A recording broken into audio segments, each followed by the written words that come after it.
বিসমিল্লাহির রহমানির রহিম। আসসালামু আলাইকুম। আজকে আমি গরুর মাংস দিয়ে ছোলার ডাল রান্না করব, সেটাই আপনাদের সাথে শেয়ার করব। তো আমি এখানে কিছু গরুর মাংস নিয়েছি। যেহেতু আমার বাসায় আমার আলু পছন্দ করে, আমি কয়েক টুকরা আলু নিয়েছি। আপনারা যদি পছন্দ না করেন এটা বাদ দিতে পারেন। আমার এই যে ছোলার ডাল নিয়েছি, আর মশলা আমি এখানে দিয়েছি দারুচিনি, এলাচ, দালচিনি, লবঙ্গ, তেজপাতা, ঝাল বাটা, জিরা বাটা। এই জিরা বাটার সাথে আমার এখানে এলাচ এবং দারচিনি, 2 টুকরা দারচিনি, 3 টুকরা এলাচ নিয়েছি। এখানে আদা বাটা, এখানে রসুন বাটা। আমি এখন রান্নায় চলে যাব। এবার আমি চুলায় একটা হাঁড়িতে পানি বসিয়ে দিয়েছি।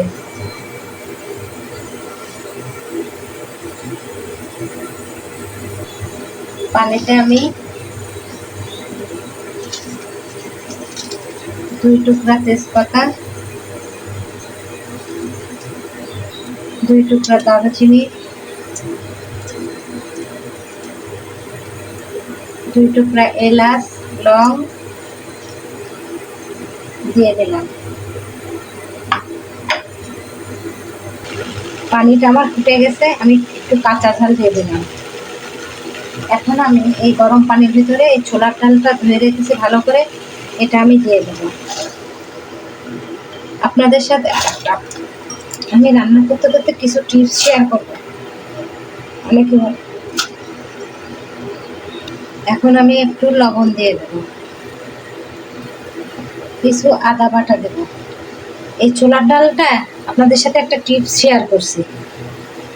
এই ছোলার ডালটা অনেকে বলে যে ছোলার ডাল হোক, মসুরির ডাল হোক, ভিজিয়ে রেখে তারপরে রান্না করতে হবে। আসলে ভিজিয়ে রাখলে জিনিসটা সেদ্ধ হয়, সময় লাগে, সেদ্ধ হতে সময় লাগে। আপনার বিদ্যুৎ বলেন, গ্যাস বলেন, অপচয় হবে। প্রেশার কুকারে দিতে হবে, তবে আপনার সেদ্ধ হবে। আর এরকম নর্মাল হাঁড়িতে সেদ্ধ হতে সময় লাগবে। এই জন্য আমি গরম পানির ভিতরে ডালটা ধুয়ে রেখে সাথে সাথে একটু গরম পানি করে নিয়ে ঢেলে দিই।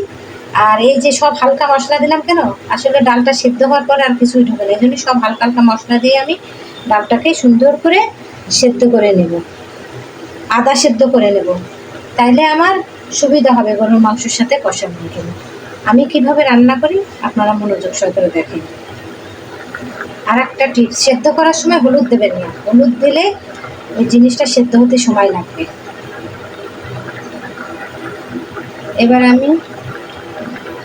এবার আমি ডালটাকে পাশে সেদ্ধ হতে থাকুক।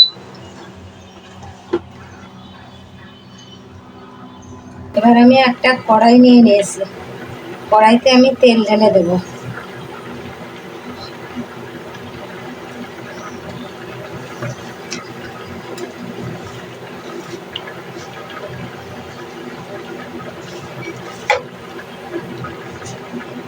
পেঁয়াজ কুচি দিয়ে দেবো।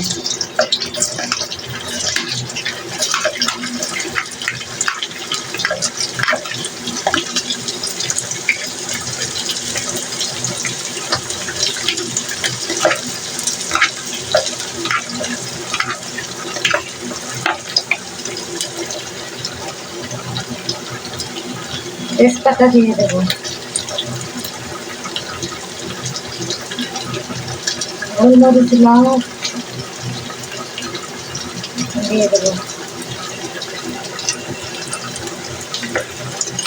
এটাকে আমি বাদামি কালার দিয়ে চামচা করে নেবো।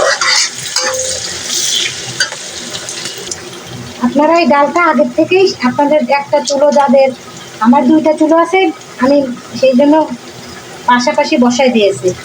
আর যাদের একটা চুলা, তারা আগের থেকেই ডালটা সেদ্ধ করে রেখে দেবেন। আর দালচিনি মাংসের জন্য নিয়েছিলাম, ওখান থেকে আমি কিছু ছোলা ডালে দিয়েছি, তো আবার আমি 2 টুকরা দিয়ে দিলাম। পেঁয়াজটা আমার ভাজা ভাজা হয়ে গেছে, যে বাদামি কালার হয়ে এসেছে। এখন আমি এখানে মাংসটা দিয়ে দেবো।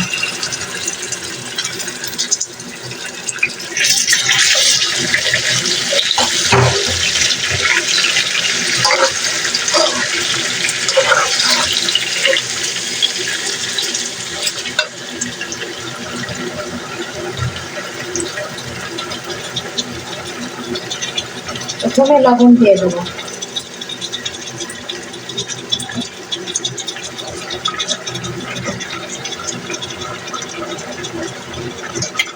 ঝাল বাটা দিয়ে দেবো, জিরা বাটা দিয়ে দেবো, আদা বাটা দিয়ে দেবো, রসুন বাটা দিয়ে দেবো।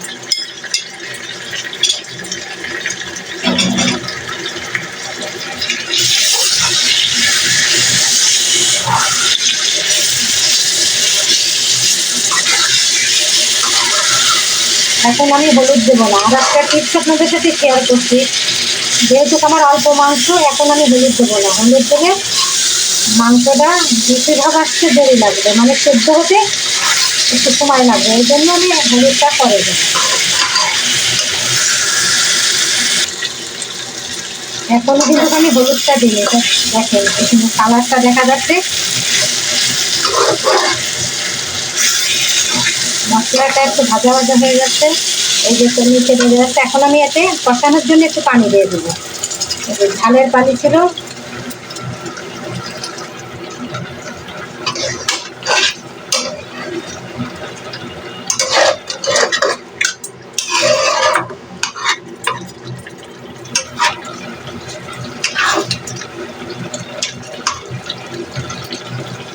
মাংসটা ঢেকে দেবো কষানোর জন্য।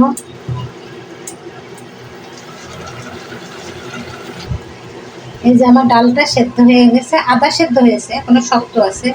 এখন আমি যে মাংস ঢাকনাটা আগলা করে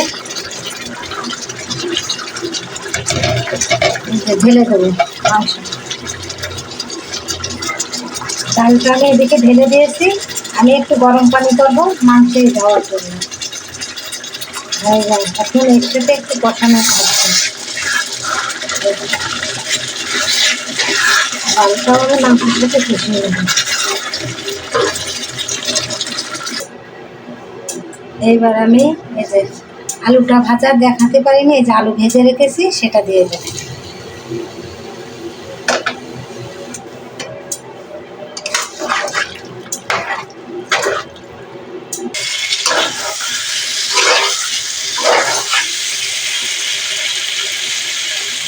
এবার আমি 1 চামচ হলুদের গুঁড়া দিয়ে দেবো, ভালো করে দিয়ে কষিয়ে নেব।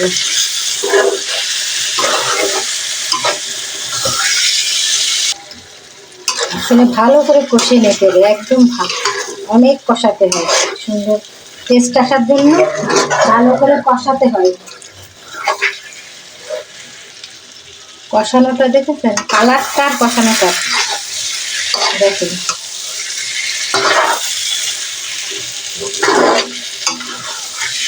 এবার আমি গরম পানি দিয়ে দেবো, আবার নিচে পুড়ে গেলে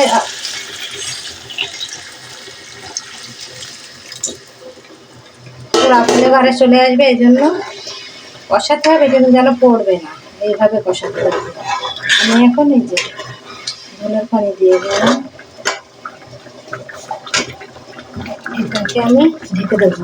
এই যে গরম পানি দেওয়ার কারণে দ্রুত ফুটে উঠেছে, এবার আমি ঢেকে দেবো। হয়ে গেছে আমার রান্নাটা, ছোলার ডাল দিয়ে গরুর মাংস রান্না হয়ে গেছে। এখন আমি এটা ঝামেলা মনে হয়, তাই আমি তেজপাতাগুলো উঠিয়ে ফেলবো। আর একটা কথা শেয়ার করছি আপনাদের সাথে, যারা গরুর মাংস খান না তাদের জন্য, তারা খাসির মাংস দিয়ে রান্না করে খাবেন। আমার এই রান্নাটা আপনারা বাসায় ট্রাই করে খেয়ে দেখবেন।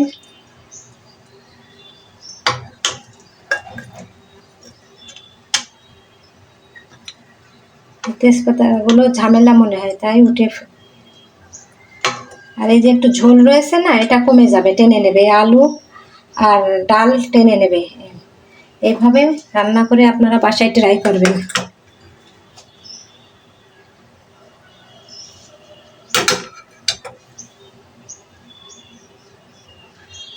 দেখতে অদ্ভুত লাগতেছে না, কত সুন্দর দেখতে, খেতেও অসাধারণ।